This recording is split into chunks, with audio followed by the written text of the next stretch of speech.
Electrocast.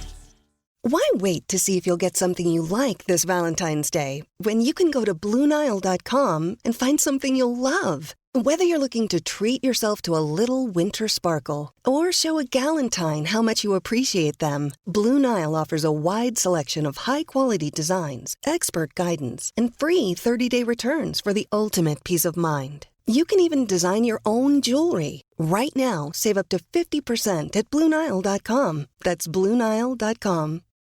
This episode is brought to you by Shopify. Whether you're selling a little or a lot, Shopify helps you do your thing, however you cha-ching. From the launch your online shop stage, all the way to the we just hit 1 million orders stage. No matter what stage you're in, Shopify's there to help you grow. Sign up for a $1 per month trial period at shopify.com/special offer, all lowercase. That's shopify.com/special offer.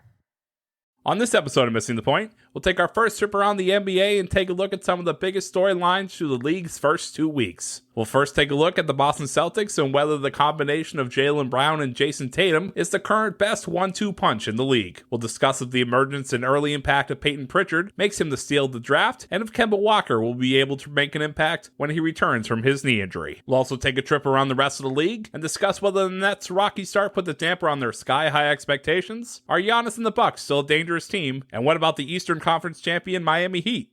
Steph Curry dropped 62 points earlier this week. Does this spell a resurgence for the Warriors, or are they still just a memory of a Western Conference powerhouse? All that, and Bobby finally concedes about the Toronto Raptors. But first, some housekeeping. Missing the Point is a 1-hour podcast recapping the biggest stories in the world of sports with a New England flavor. The show notes and transcript from today's episode can be found in the description box below, as well as on our website, www.mtpshow.com. If you're new to the show, please consider subscribing. It's the easiest way to see when we publish new episodes. We are on Apple Podcasts, Spotify, Google, and wherever you get your podcasts. Be sure to rate us and leave a review of any of our shows. We always appreciate your feedback. Be sure to follow us on all of our social medias. All of our links will be in the show notes. And check out our brand new website, www.mtpshow.com. That's mtpshow.com. And now, this is Missing the Point, episode 30. But it's all relative.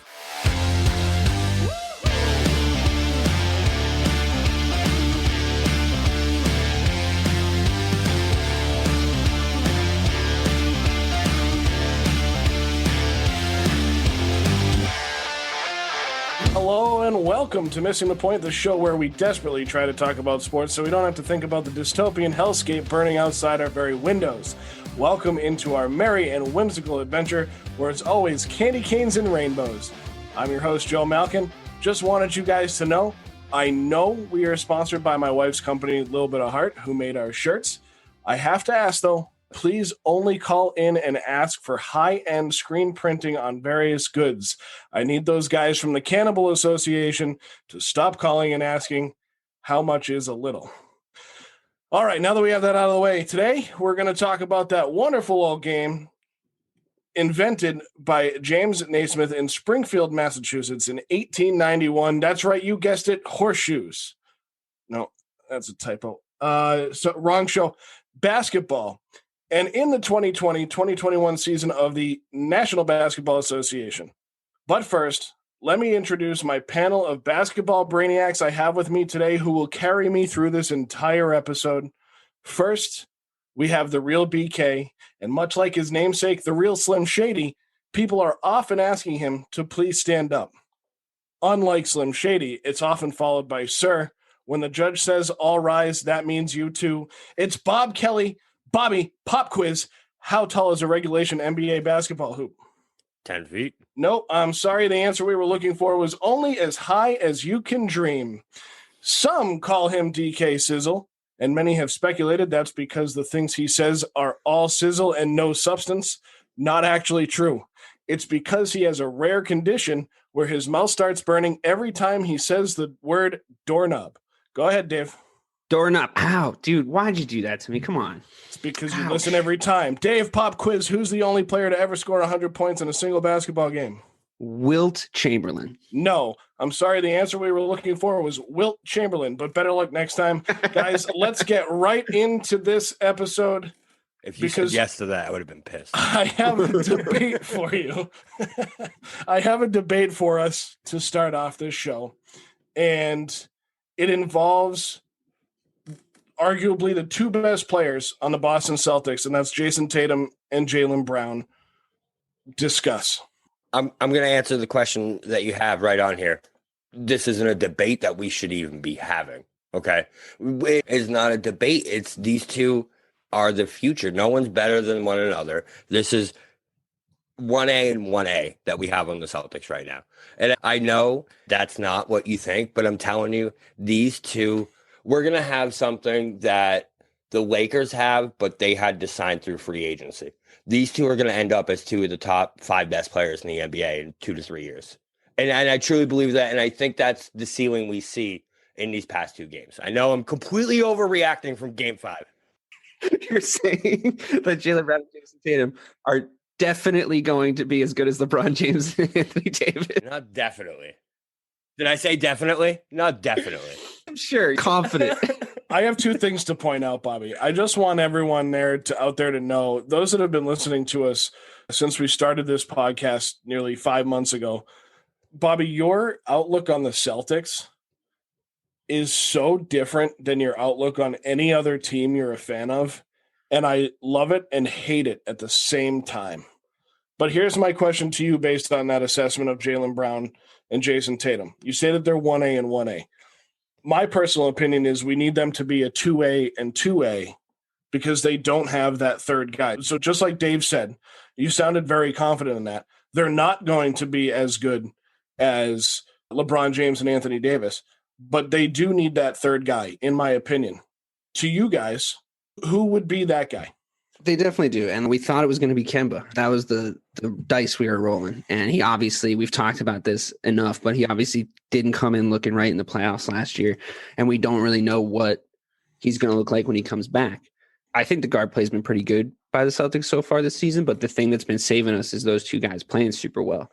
I think that it's fair enough when Celtics fans get frustrated with Tatum because he tries to do too much. And those ISO step back threes they're definitely garnering a polarizing view in the Celtics fan base at this point. And I feel like most people are on the South Pole of not liking it. But you have to think, like you said, Joe, the Celtics are basically pretty reliant on those 2 players at this point to get the job done, which it wasn't a very far away era of basketball when you could rely on one guy and one became 3. And then if you have guys that are as good as LeBron and AD, 3 can become 2. But it's the cast of characters around them. We're relying on a lot of guys to take leaps. Now, has Robert Williams taken a leap? Yes. Is Payton Pritchard way better than we thought he was going to be? Yes. And I'm sure we'll get into all that later. But I agree with you. There has to be a third guy. And right now, as it stands, who we have on the team, we're basically just hoping it's Kemba. We're hoping Kemba comes in and becomes Kemba again. And the sooner we start realizing that's our fate, that's like what the position we're in right now, the better. Because I said it would suck if we drafted the players we drafted. Pritchard's been playing well, so okay, no problem there. But it just perennially feels like we're one piece away. Could we be JB and JT go up a huge level and that's the piece we needed? And if they can play like this consistently, sure. But it's only been a few games, so let's see. This isn't far away from the team that was jacking up bricks, like building houses in the playoffs like not too long ago. I'm just saying, just take it one day at a time here with these Celtics. It really could go either way. It could still all explode. So when you get super amped up about it, I'm like, dude, I don't know, man. We're balancing on a pretty precarious bridge here. So really I know I got excited. So really I got really excited there for a moment. I'm very aware. So I don't think it needs to be 2A and 2A to go back to what you said, Joe. I think it's more they're 1A and 1A, and we need a 2. You know what I mean? Like, those 2 are the top players on the team. And he was, like DK was saying, that's why we all thought Kemba was the guy, because Kemba is so willing to take that back seat and let those 2 be the star. And when they need him to step up to score those 30 points, he did. And that's why he was perfect. So that we don't know if Kemba's that guy. There's trade rumors out there right now for Kemba because of that knee. So we're not sure if he's actually going to end up being that guy. But that's why I'm so against bringing in like a big star like a James Harden or like these guys who are going to demand those minutes and those shots, because I feel like you can't take those shots away from those two, because those are your two guys. And I think those past two games have proven that, listen, we can give them this faith. We can give them, they're going to be our one. We need to get someone in here who can be that solid too. Granted, we had that already a little bit with Kyrie, right? When he was here earlier in those two guys' careers. But that, I'm going to say exactly what you're going to rebut there is if a guy like Kyrie were here now, it wouldn't be, and this is the first and probably only time I'm ever going to say this because you guys know my feelings on Kyrie.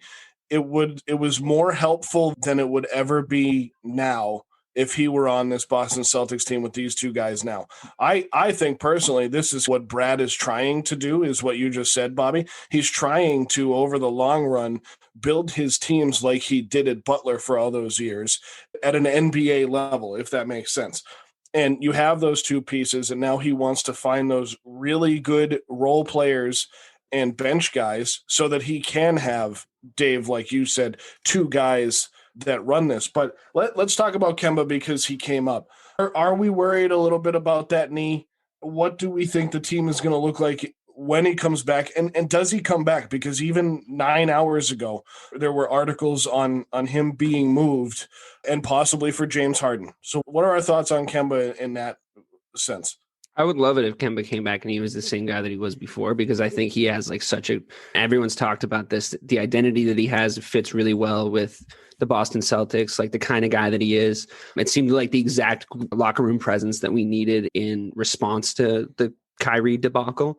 And I think that he did a really good thing, Bobby said, of giving away the leadership, like leading, but giving away the superstar role immediately to Tatum and Brown. And I think that was a very smart thing that he did for himself and for the team. So it's really difficult to figure out character. It's really difficult to figure out what kind of a dude you're getting when you, in any sport, when it comes to a trade or a free agency signing. And I think it's hard to bet on a potentially bad character when you know you have a good one. Now, in saying that, Harden's numbers are absolutely filthy. Like, they're absolutely absurdly good. So I understand people saying I don't want Harden because of the chemistry, like you're saying, Bobby, like because of the chemistry situation in the locker room. And we've already seen a bad chemistry situation blow up on this team. I think James Harden coming onto the Celtics it would be good news. You know what I mean? I know it's hypothetical, but I think it would be good news. He drops 40 on a regular basis. We're all going off about Tatum dropping 40 the other night. We're all going off about JB getting close to 40, dropping 37. James Harden drops 40 without even trying. He's the best offensive player in the NBA right now. Might be the best offensive player of his generation, if not ever, just on the pure offensive side of the ball. He's an unbelievable shooter. He's an unbelievable dribbler. He's an unbelievable finisher. He might get everybody better at making layups, which is something that we need. And yeah, you can say he's like not a leader, but like, how many years are you going to give Jaylen and Jayson pouting every time somebody comes in that's just as good as them? You know what I mean? Like, they need to be fucking happy that get a good basketball player showing up to play with them, and it gives them a chance to win. So go win. That's my question. That's my question for you, though, is from what I've seen, okay, Harden's not coming here without giving one of them two up. Like, they want Brown. They're not going to give up Harden for Kemba, Smart, and a first-round pick from the fucking, I don't even know. Do we have any first-round picks right now? No, we don't. We're not in our own first-round pick. So it's, yes, I would, if he came here, awesome. You know what I mean? Like I said, I hate him so much right now, and I wouldn't want him on this team. But if he got traded here, I would have to root for him. If you have to give up one of those two, you don't do it. If you don't do it. If you have to give up one of those two, you don't do it. If you can give up literally everything else and get him, and then just sign veteran max deals around those three, then yes, you 100% do that. But no, if you have to give up, no, you don't trade away your future I agree with you on that, but I will give them everything else. I would give them access to the TD Garden on weekends if they wanted it. That wouldn't matter to me at all. Like, whatever we can throw at them, let's give them like let's cut them in on the Mass Pike, on the sales on the Mass Pike. Let's just cut them in like 3%. That's good. Those are good numbers for the city of Houston. Let's do a deal, but not for those two, for sure. So, Bobby, just to follow up on your draft real quick, they do have a first-round pick in the 2021 draft. No, they do, but they don't have anyone else's, right? They have 2 second-round picks, their own, and then Oklahoma City's. Yeah. This is like the first year in the past 8 years that we don't own 2 other teams' picks. Yeah. But so I feel so with Tatum and Brown, though, I feel like this all started back in that Eastern Conference Finals run. You know what I mean? That's when these two decided. I honestly feel like they told each other this. And I know I say that shit all the time because I'm like the fucking fly on the window that listens to athletes' conversations. But they definitely, like, I feel like they had to have had that conversation. Listen, this is our fucking team. Look at what we're doing right now. We're going to the Eastern Conference Finals. And when Kyrie comes back, if he plays up the suit, we could win championships. He didn't. They fucking hated him. And there was chemistry issues. He left, and then last year we saw them bring this team to the Eastern Conference Finals, and then this year we see this next step up. And I feel like what you said, Joe, is exactly right, that Steven saw that year, and he's been trying to cater to that ever since. I think he's telling them that, too. Like, I think he's telling him they're the guys, and I think that's part of the problem. That Kyrie year, too, so that way when Kyrie tried to come back and be the guy, it just didn't work. And I don't think that can happen here, which is why, like I said, if he gets traded here, I'll eat my words and I will root for him. I'll grow my beard long like he does. But you're going to look just like him. Yeah, I'm so against it. I'm so against bringing him in here. But that was going to be my question, though, because clearly they are one above average piece from getting to that next level. But how long have we been at that? But the thing is like we've been at that place, but we've never added it. So why is it their fault? Is what I'm always saying. It's like these two have done everything we've asked them to do. You know what I mean? Like they've played their roles, and because we haven't had that extra scoring when they happen to have an off night. But they haven't played their roles. It was 100% on them for not getting it done last season in the playoffs in the bubble. Like Jayson Tatum's getting swatted at the rim by Bam Adebayo. Yeah, I agree that if we had a little bit of a better big man, but we should be beating the Heat. Like we just should be. Like that was inexcusable borderline. And we all said that at the time. They failed at the Eastern Conference Finals 2 times. Like there is 2 ways of looking at this. I hope they're looking at it your way. I hope they're looking at it your way. I really do. But the East has only gotten stronger. You know what I mean? So we need something here with, like I said at the start of the season, if we draft the draft picks, we're not winning this year. And I don't see that. Nothing's happened to change my mind as of yet. I know it's early in the season, but nothing's happened to change my mind as of yet. And I think you're really married still to the idea of Tatum and Brown, which is a great idea. And I'm not saying it's done yet, far from it. But I think that we just need to all be careful that we don't keep talking ourselves into Tatum and Brown and have them come up short every year. I know they're young, but so was LeBron. There's 2 of them. LeBron was young. He was under an intense amount of scrutiny. How do they react to this scrutiny? How do they if I understand it's their own measuring stick making it to the Eastern Conference Finals, but we're a winning culture here in Boston, and they're going to need to win. like they just are. That's the thing. It's like it's Boston. So I feel like everyone in Boston forgets it. I'll count myself in it. Forgets how hard winning a fucking championship is. You know what I mean? Great players go their entire careers without doing it. That's because LeBron James makes it look easy. Exactly. So just because he can do it every fucking year, he's there, the last 9 years? He's a god among men. That's not what we're expecting these guys to be, is the thing. It's like, they're not Tom Brady. They're not LeBron James.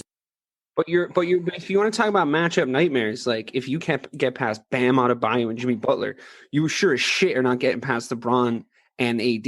Like that's just not happening. Listen, LeBron's only going to be in the league like another 12 years. Okay. So like, sure. But what are we building for? Are we building to win in the East? It helped that Miami had Tyler Herro as well.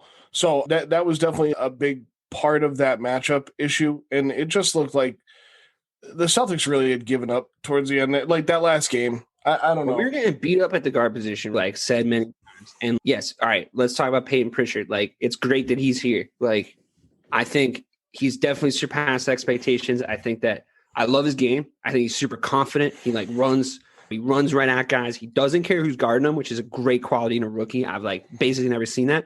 I would be very worried about him in a defensive situation in the playoffs because I think that he's a little undersized. I think that he could get bullied, especially by Jimmy Butler type.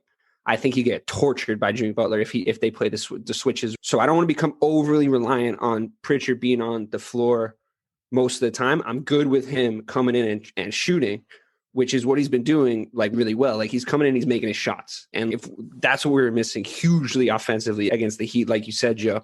And I think Pritchard can like actually really bring that. I thought Nesmith was going to be the guy to come in and do that. I don't know what they're saving him for, but we've barely seen him do anything. And when he does come on, he doesn't even look like as good of a shooter as Pritchard. I don't know if it's a confidence thing and maybe he just needs minutes in his legs. Let's dive into that, Dave. And let me ask this question. You ask, how long are we going to build towards that? Bobby says it could take 12 more. I know you were joking and it was in jest, but 12 more years. Because LeBron's a fucking animal. He is. But so Brown and Tatum are in what, year 4? 4 and 3. 4 and 3. All right. So they're in years 4 and 3 respectively. And that, so not everybody can be LeBron. And you guys, and I can't remember which one of you said it, but it's a 5 or 6 year window. And I think it was Dave. It's a 5 or 6 year window. And if you don't do it in that window, you're not going to do it, which isn't necessarily true, but most of the time it is. Statistically, that is true. It is that third guy, those pieces, are they on this team? Could they be Payton Pritchard? Could they be Nesmith? Pritchard had 23 points, a career high, but in 8 games against Toronto. He shot 8 of 13 from the field, 2 of 4 from 3. We've needed scores, man. We've just needed scores. Like I know that Tatum and Brown can score, but they're both so much better when each other is on the floor, if that makes sense. They can't really take workloads off each other that well. So somebody on the bench, like we were just not scoring off our bench last season at all, like not enough. And then especially not in the playoffs. So you rely on Jaylen and Jayson so much. I know this sounds weird, but if you rely on them less, they'll score you more points. If you need them, if you need them to score 45 a night, they're not going to do that for you, but you can get them to score you like 35 a night each, probably this season, and get up to that level. You know what I mean? Like at like average high 20s, both of them. But you need guys to come take the minutes off him. You know what I mean? That's just what you need. You need guys, and I'm hoping it's Payton Pritchard, but he's a rookie. We would hit the absolute jackpot if he's come in and he's really going to play this consistently. I think we're going to see a dip with him at some point. Yeah, there's always a rookie dip. You know what I mean? It happens to every rookie. They're used to playing 30 games in a season, and all of a sudden you jack them up to 72. Like that's inevitable. But Payton Pritchard to me has been. So I was like watching a lot of highlights this past week, and he's been the most impressive rookie, almost maybe in the league so far this year. Like the things that he's doing were so unexpected that he at this point has entered the top 5 for Rookie of the Year consideration in 2021. That's pretty crazy considering we didn't even draft him first overall for us. No, he was the 26th pick in the draft. This guy has been so impressive, and it's been since day one is the most impressive part. Since the day he's walked on an NBA floor, he's just, I know, but he's just one of those guys. I know it's early. I know I'm overreacting. He's also He's also 6'1". So he's listed at 6'2", 190. But when you see a rookie come in sometimes, if they belong or they don't. Like pretty fast, if they belong in an NBA court, they don't. Who's the guy that we had from Kentucky a couple of years? James Young doesn't belong in an NBA court. Payton Pritchard belongs in the fucking NBA. Like he'll be in the league for the next 10 to 12 years. What he ends up being, we don't know. He could be bench, he could be a starting point guard, but like that guy is impressive. So I think he's the first piece I've seen on this team in a long time that's homegrown that we brought in that I've been like, okay, that's a guy besides Tatum and Brown, at least. I'm pretty sure he won the Bob Cousy Award too, which is like the best point guard award. So I think that would be like a pretty cool sign if like he won that and then came on as the great hope of the Boston Celtics. But the first sign for Payton Pritchard to me was when Marcus Smart started singing his praises. Marcus Smart isn't a guy that like is going to be like, this guy's awesome. He loves dogs. Right. And when Marcus Smart is like, this guy's a dog, that's when you know. That's when you know that you got something. Yeah. So I'm very high on Listen, Payton. I'm excited too, okay? Yeah, I'm very high on Payton Pritchard. Listen, I will get you excited by the end of the show, DK. Bobby, you're excitable no matter which way you get excited. You always go from 0 to 100. No, you got me though. You actually totally got me because I was like, I am excited about him, high on him. But I was trying to help you out because I don't want you to like overreact and then get your hopes dashed. So I'm looking out for your well-being. But now I'm excited too. And think about how excited I was about Jeff Teague too. I'm basically crazy over the top excited about the Celtics guard play right now, because like Jeff Teague is also something we were missing in a different way, which is playmaking in the guard position off the bench, especially while Kemba's hurt. And I think that Teague could take a little bit better care of the basketball, but again, it's early, but I think he could take a little bit better care of the basketball. But I love his passing game. I love everything he brings to the table. When he brings that thing that Gordon Hayward was doing when he would play his minutes, where he can play make inside the paint. You know what I mean? Like he can spread the ball. Spread the ball not around the perimeter, spread the ball inside and outside of the paint, which is basically what Hayward was doing, which was helping us in the playoffs last year. But he wasn't shooting well. If T can shoot well, that those are really valuable minutes then. You know, that you're not overstocking on Gordon Hayward going, come on, Gordon, we need more from you. You're going like, oh, all we need from you is this, Jeff. We just need you to do these like two things, which 10, is 5, and 5. That's what we need from Jeff. 10, 5, and 5. Yeah. And I was literally, I have 15 things rattling around in my head. First of all, is Bobby, it's so funny how you get so excited about the Cowboys improving to 2-3. And then you also put Payton Pritchard in the Hall of Fame when he scores 23 points in an 8th career game against Toronto. So you guys are excited for good reason, though, right? There's still 64 games left in this 72-game shortened season for the NBA, but this Boston Celtics roster, while they're only 5-3, that's still a pretty good start. Their roster has started to shape up a little bit, and you guys mentioned the obvious, the Browns, the Tatums, the Smarts, and then the not so obvious, the Pritchards and the Neesmiths who haven't gotten their due. But Dave, one guy you've been really high on this year so far is Robert Williams coming off the bench.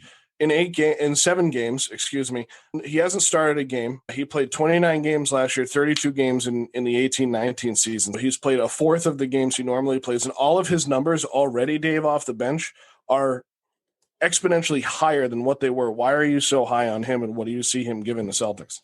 Back me up on this, Bobby. I've been saying that Robert Williams' ceiling is the thing that solves all the Celtics' problems for a good year now. And since we started. Yeah, since we began. But I've always been hypercritical of his defensive awareness. I think last season in the playoffs, he was very guilty of biting on every single up fake that every offensive player threw at him. When he first came to Celtics, he was super bad on switches and calling switches, participating in them. Like he got beat by the pick and roll a ton. He played a little undersized around the basket when it came to standing tall, blocking, like owning the paint, but he was good around the rim, like with his hands.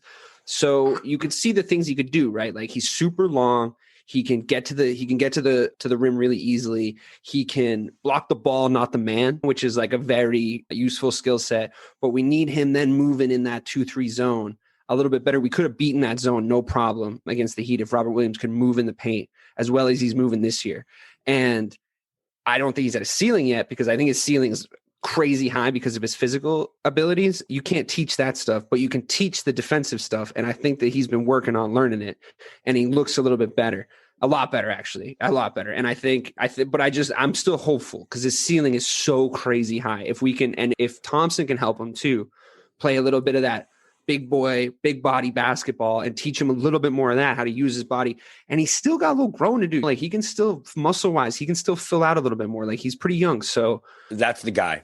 Thompson. Thompson is going to make Robert Williams. If anyone's going to make Robert Williams into that player, Tristan Thompson is going to be the reason. Like bringing him in here to mentor Robert Williams was so smart, because you're right, dude. That's exactly what we need him to do, is body people down low, especially in that 2-3 zone. Me and you talked about that all last year in the playoffs. It's just like, dude, he can't move down low. He was a tree. Like if you got him going left or right in that paint, it was over. You got 2 guards on him, 2 guards, and he's just going to get scorched. And it's, dude, just go with one of them. Don't let him finish at the rim. It's fine. You know what I mean? All he had to do was foul. Listen, all he had to do was foul one of those guards hard one time last year in the playoffs, and it's completely different. But he just wouldn't do it, and I feel like that's where Tristan comes in, and I feel like he's going to make such a big impact on this team with Robert Williams. He will make an impact with his play, but we're going to see a lot out of Robert Williams, and I think Tristan Thompson has a lot to do with that.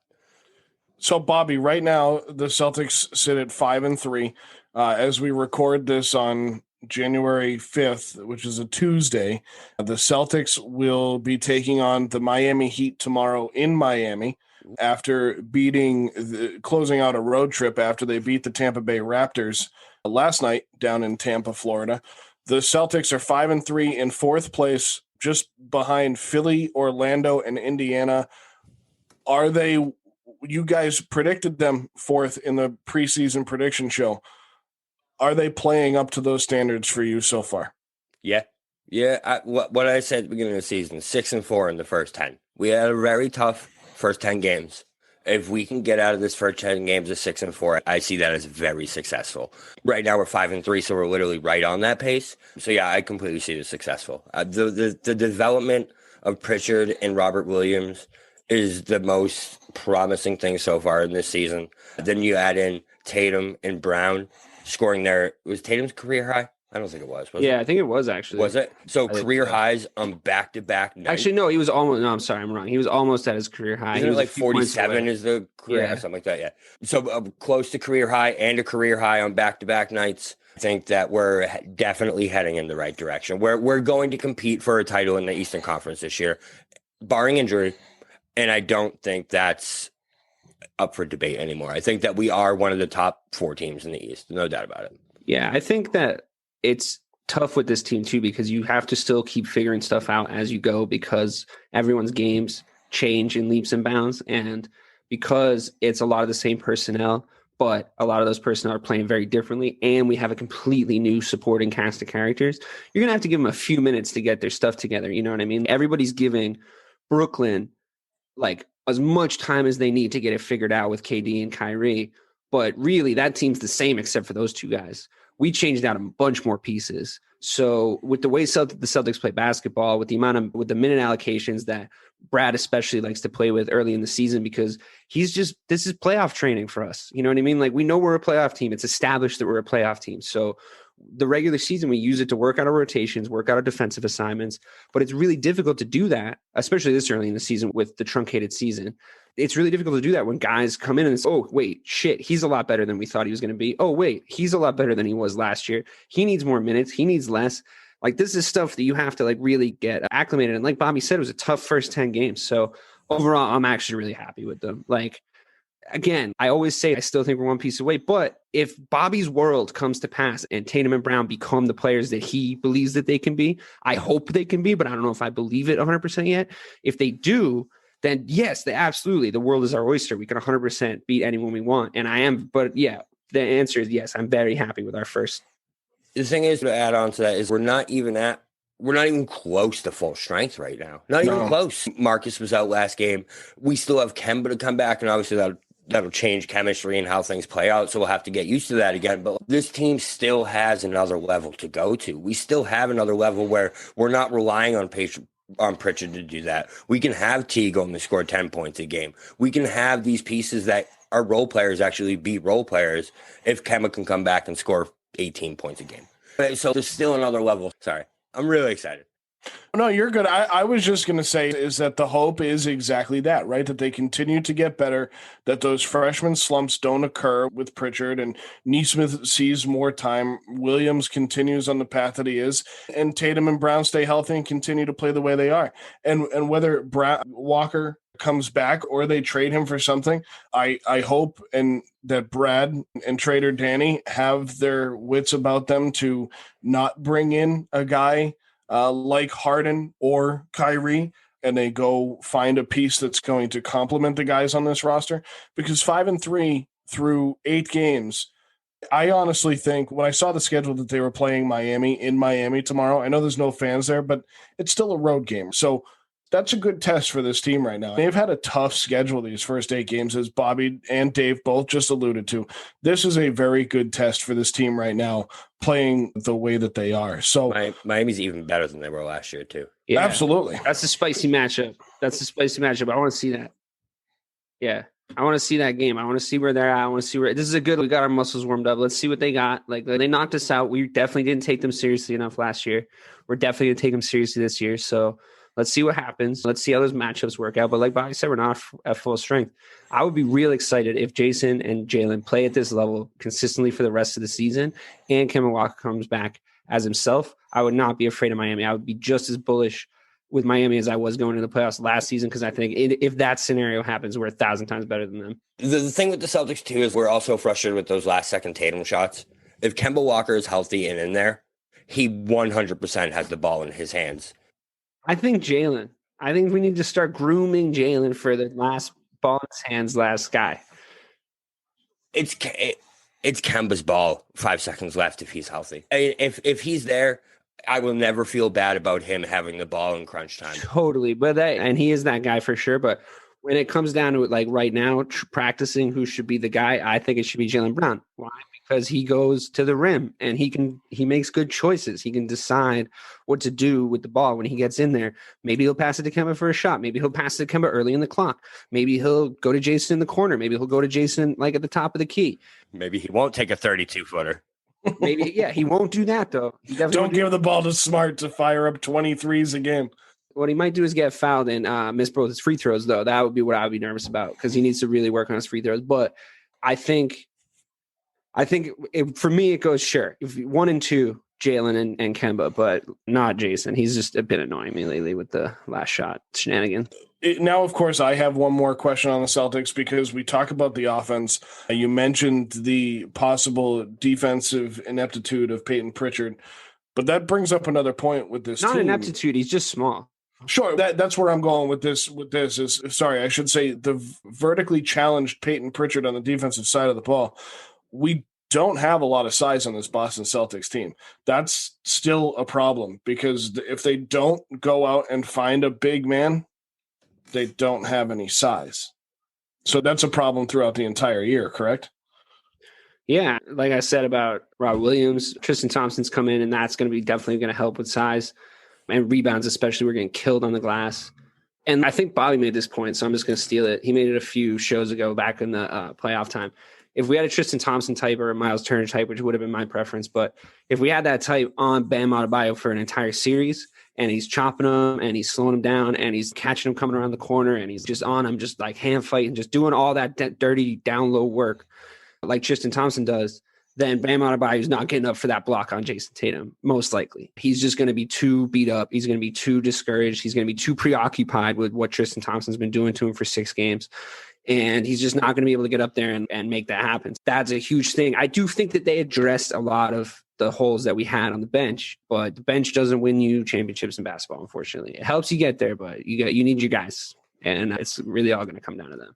NFL teams don't win Super Bowls with their best player at their running back position, right? Most of the time, no. That's the way that goes. That's a fact, by the way, DK. Not that I said it, but I did say it. But it is a fact that if we had someone down there chipping him, the confidence level and knowing that you're dominating a team just takes you to a different level, because you're like, these fucking guys, get out of here. You kidding me? He's going up for that dunk. Nope. Plus, we let it be his coming out party. Right. And he was ready for it. Yeah. We let him grab the headlines. We let him go home every night and have ESPN be like, oh, check out Bam Adebayo. Like, we just let him get pumped up. I remember being mad at the Bears so specifically for letting Adrian Peterson do that to them, because you don't want to be the team that they break out against. Like, just let somebody else take that. Yeah, they're probably going to be good, but just don't be the team that makes them good. Like, that teaches them that they can be good.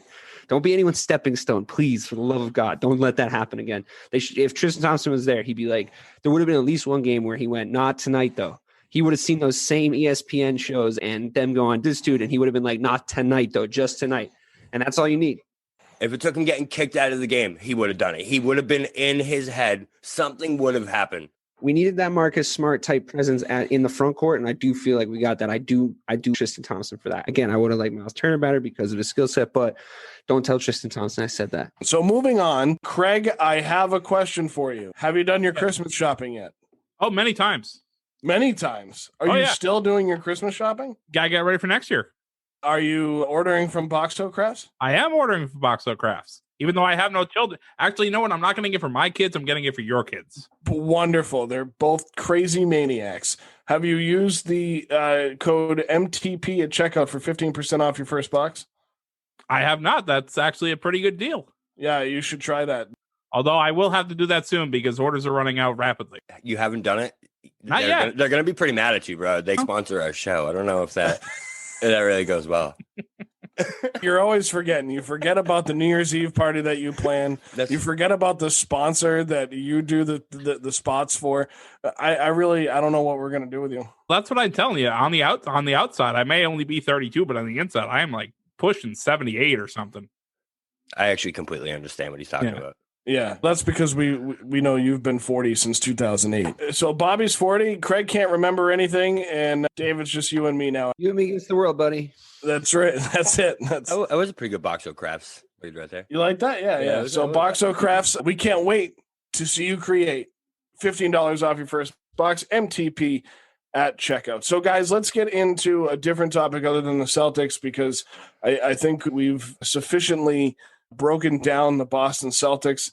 I'm sure we could go on for hours and hours, but let's talk about one of my favorite topics. The main red clause. I'm really glad you brought that up, Joe. I'm just kidding. So Taco Fall getting great numbers up in is the Brooklyn Nets being off to a rocky start. It fits my narrative so well that I've been talking about for months now. Granted, they're 7 games into a 72-game season. Unlike Bobby, I'm not going to get too excited because they have 65 games left on their schedule, but they are 3-4 currently in 10th on the outside looking into the playoff picture at this point in time. Guys, what's going on with the Brooklyn Nets? Let's just say Brooklyn fans should be happy I'm not doing power rankings right now. Yeah, you'd have them 33rd. Wait, no, honestly, where would they be? Where would they be roughly in your head? I think right now I'd put them right in the middle. The East? Of the East, yeah. I don't see anything that's making them stand out right now. I know it's early. They have the games where they go above and beyond, but what are they really going to be to me? You know what I mean? Dinwiddie toward his ACL. I think that's a big loss for them because they need like the James Posey from the Celtics years. They need those guys to be that role player. And right now, I don't know if they have that around them because those guys were all starters last year. So that's a tough transition to make, to go from this is your team to like, not only is this not your team anymore, but you're on the bench and you're like the 7th guy now. I just think that's a tough thing to get used to. I don't know if I agree. We're recording this the night of the Senate runoffs, and I'm just saying too early to tell, too close to call. You don't want to hitch your wagon to any predictions about the Brooklyn Nets right now. I will just point out that I'm not trying to be wait and see guy here, but we need to wait and see, guys. Okay. But you're going to be wait and see guy. Yeah. Okay, I mean, okay, Bobby. But I have to be because Kevin Durant, I watched his Achilles tendon retreat into the middle of his leg. It was horrific. It was really bad injury. Okay. He came back from a really bad injury. You need to give him some time. Okay. It has to be at least 30 games before Kevin Durant is judged on any progress or coming back from any injury. He's probably got a setback in his future. He's probably got a bad few games. And Kyrie Irving is like just getting used to playing with him. Don't worry about it. They're going to figure out how, probably most likely, to turn it on and destroy teams at will. So that's still the most likely scenario for the Brooklyn Nets. They did it today. They destroyed the Jazz. I wouldn't circle the vultures just yet if I was you guys. I wouldn't start popping the champagne over their corpse just yet. They've lost a few games. Just like you said about the Celtics, it's early. Definitely not vultures circling right now, but I just think that the thing is that Kyrie and KD aren't the problem. Those two are playing like they're supposed to. I'm saying there isn't a problem yet. You can't certifiably say there's a problem yet. I'm not saying there's actually a problem. I'm saying that the weakness of this team isn't KD and Kyrie at this moment. That's not why they're losing, because those role players are having trouble fitting into those spots that they're supposed to play right now, because they were used to playing 32 minutes a game, and now they're playing 18. Like I said, it's just a tough transition to make, and I just feel like they knew that was coming though. Like they knew that was going to happen. Like they knew that they were like overachieving last year and doing their best. Like they knew that their minutes were going down this year, so they had at least a little bit of time to prepare because 2 superstars had to come back in. It's not a surprise to them, and they should be filling those minutes with better production. You know what I mean? Instead, if they're 32-minute a game players and they're playing 18 minutes, there should be a hell of an 18 minutes, don't you think? I know what you're saying, but like I just Dinwiddie going out really, I feel, is a big thing to them. Chris LeVert going from most improved player to a possible 6-man. Jared Allen, And I just don't see it from those guys. I feel like they all think that they can be starters, and in most places they would be.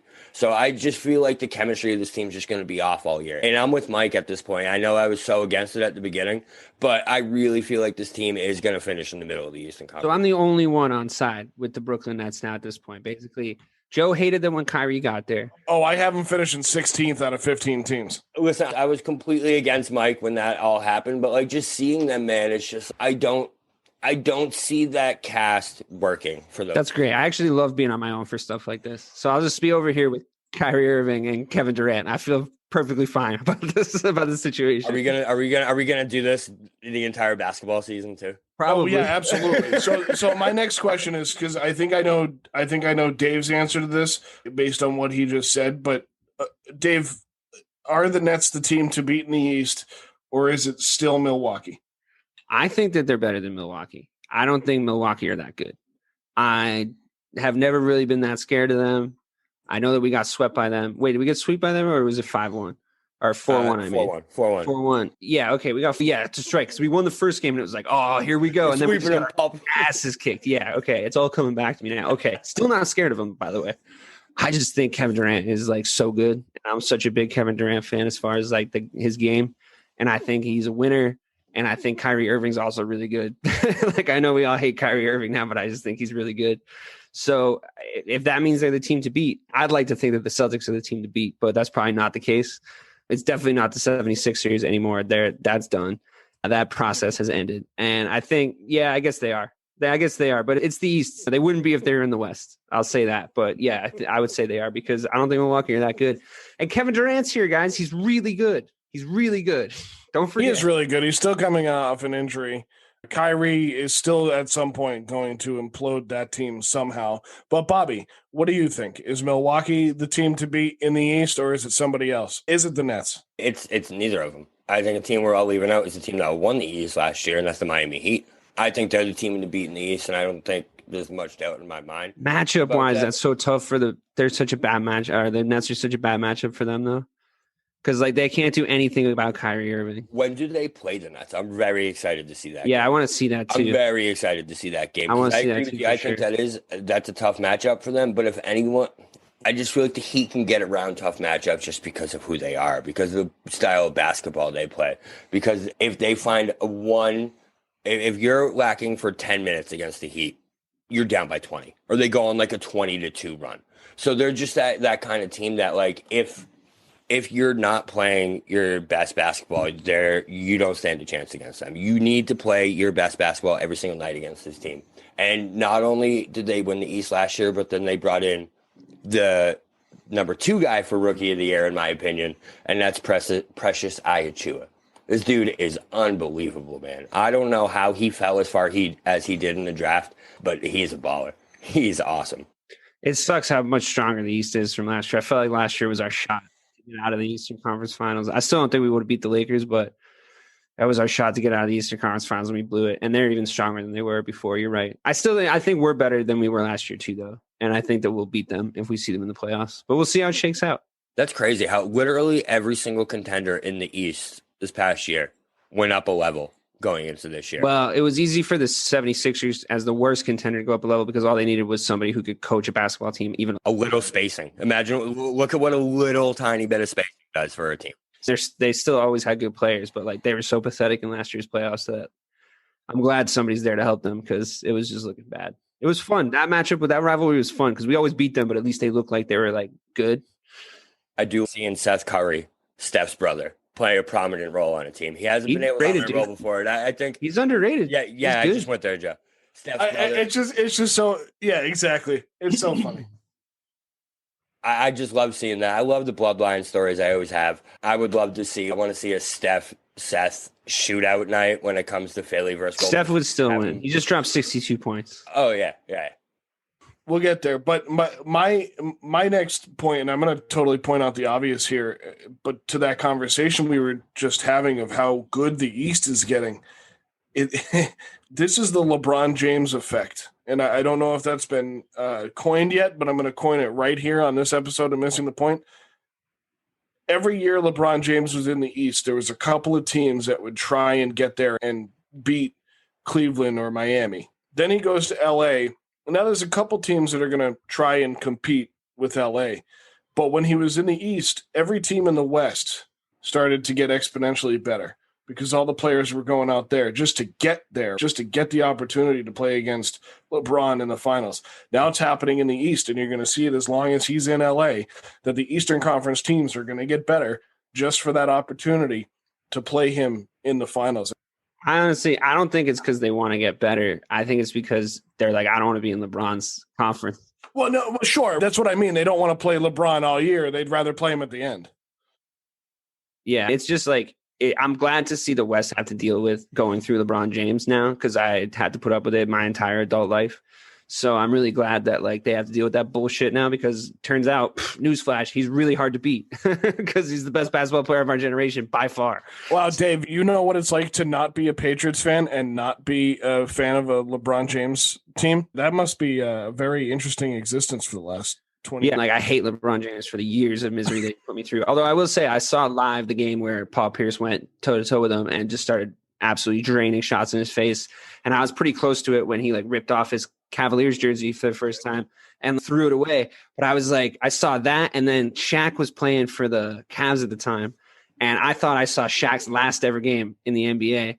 And I thought I saw LeBron's last ever game for the Cavs. Turns out I saw neither of those things because LeBron went back to the Cavs and Shaq came and played for the Celtics the next season. So I thought these were wonderful moments that I witnessed history, but really I didn't. You mean the ghost of Shaq came and played for the Celtics? The corpse, yeah. They dragged his corpse out onto the court. I think he played like 6 days for us. He was tired. And it was like Charles Barkley. I mean, this ain't Charles in Space Jam. You ain't Charles Barkley. You want to be gone, want to be. The best part of Shaq's career at that point were his General Insurance commercials, not a sponsor. Friend of the show, not a sponsor.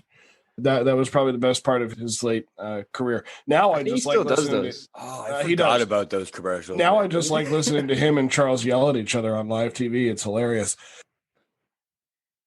I remember when Shaq came to the Celtics, the first points of that season was a Shaq dunk. And I was thinking, this is going to be one of the most spectacular seasons I've ever seen. And it was massive disappointment after that. And then he was injured for the rest of the season. The whole season. And then he retired. I'm not kidding. The very first points of that season, a vintage Shaq dunk. I was like, yes! Yeah, he did that. And then they, I don't know, broke everything. It's a good thing you gave that visual for the people listening. You like that? Sorry. Yeah. No, it was the sound effect. That's really what did it. Was it not to go into a Shaq tangent, but this is fun. He showed up that season like 450 pounds. As soon as He wasn't. I saw him on the court. I was like, dude, what? What's funny, I went to a regular season game that season, and the way if you get there a little bit early, you can go down towards the baseline, like be courtside and see them warm up a little bit. And I walked down and I was like pretty close to Shaq. And I wasn't even really shocked at how big Shaq was because I expected Shaq to be big. I was shocked at how big Ray Allen was because they were playing the Heat. And Ray Allen was on the Heat by that point. And I was like, or actually, was he still on the Celtics at that point? Yeah, he was still on the Celtics at that point. And I looked over at Ray Allen and I was like, he's enormous because you look at the TV and he's tiny. Mm-hmm. He's so little compared to everybody else. I was like, Ray Allen's a monster of a man. If he wasn't around a bunch of other monsters of men, he'd be like the largest man you'd ever seen. He would like to that point he was if Shaq wasn't standing right there. Like Ray Allen on a basketball court, man, he's small. Ray Allen in your living room's like, Jesus, dude. It's all about perspective, man. It's all about perspective. Craig knows my house, and I had a 6'8" fella in my house once, and Craig would know that gentleman would hit his head standing straight up in the highest point. How do you get in your kitchen? He didn't really get into any part of the house. No one's ever been in your kitchen, guys. I've been into narrow opening to get into his kitchen. Yeah, it is a narrow opening. So if anybody wants to donate to the Malkin remodeling of the kitchen fund, you can enter code MTP. No, just give your bank account information. Yeah, I'll give my route. Yeah, text it to me privately. It's fine. Yeah, you want me to, you guys want my social security number too? Yeah, that'll help. Talked about the East versus West, the LeBron James effect, but was it last night or 2 nights ago? Steph Curry dropped career high 62 points. Dave, does this spell resurgence for the Warriors? it's not news that Steph Curry's good. It's great that he did that, but the problems are still the problems. Their next best player that's healthy is a rookie. You agree with that, right, Bobby? He's their next best player. Yeah, he is their best player. Klay Thompson, I don't know when he's ever going to be really coming back, and what's he going to look like when he comes back. That must have been so devastating for them to get that news. Knowing you had such a high draft pick and Steph and Klay was going to be back, and it was like, okay, we're going to be the Warriors again.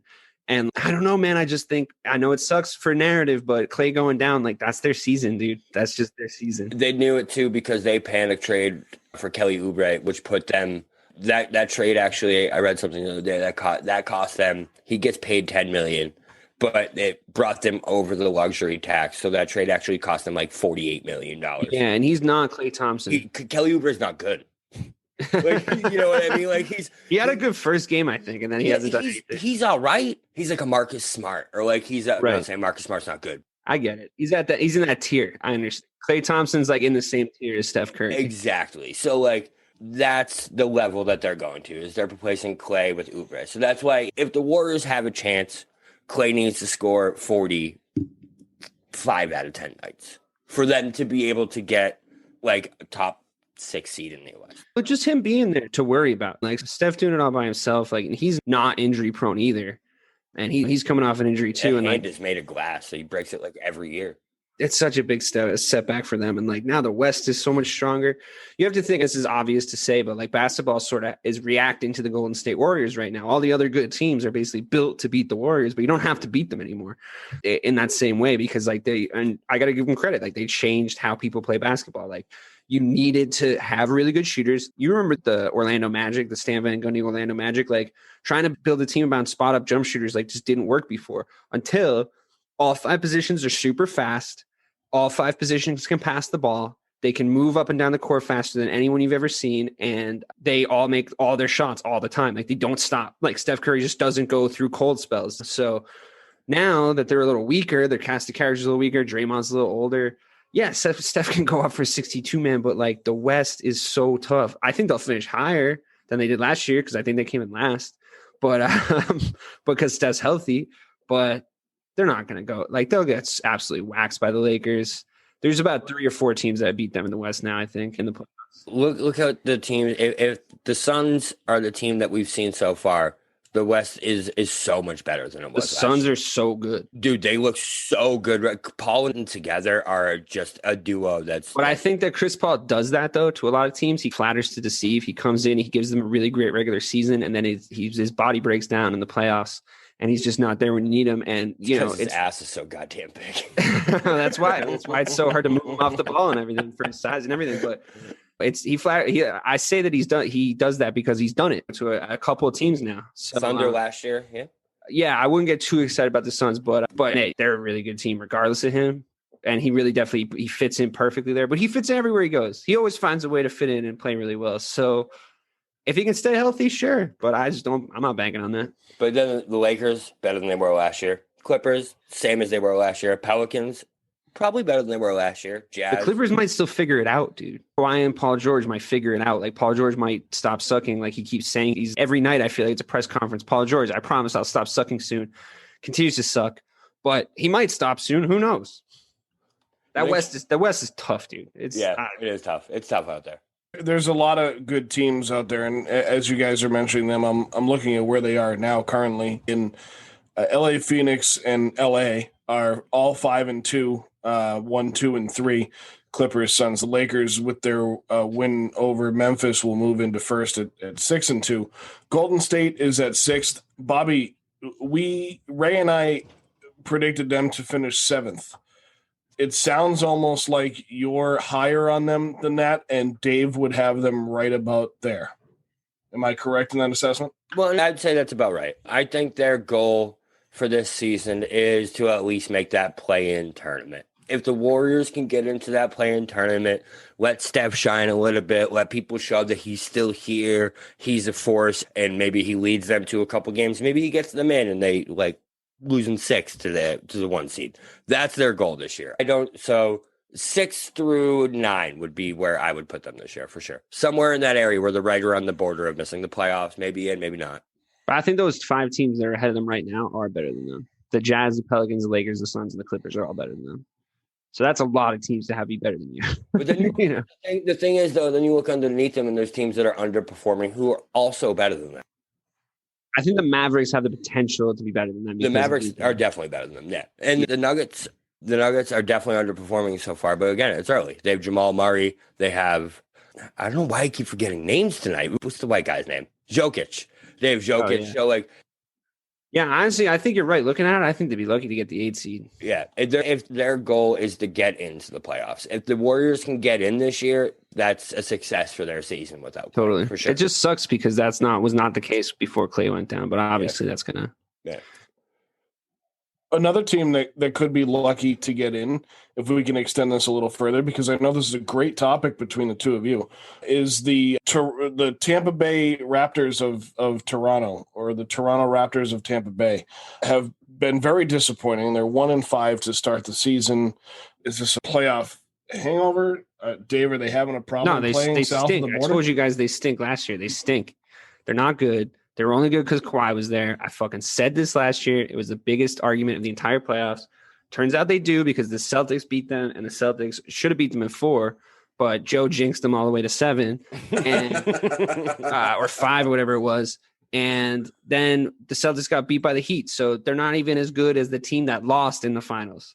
They're not even as good as the team that lost to the team that lost in the finals. So fuck them. I don't care about them. Pascal Siakam has been completely figured out. They have a top 3 coach, so I'll tell you exactly what's going to happen. Top 5. I'll tell you exactly what's going to happen with the Raptors. They're going to lose a few more games. They're going to go through a few more bad stretches. They're going to put together a couple good runs, but it'll be sneaky bad teams that they're beating because Nick Nurse is just going to outcoach them and try to figure out, and he'll just use minutes smart and all that stuff. And they'll probably make the playoffs again. I'll say they sneak into the playoffs again at 6th through 8th.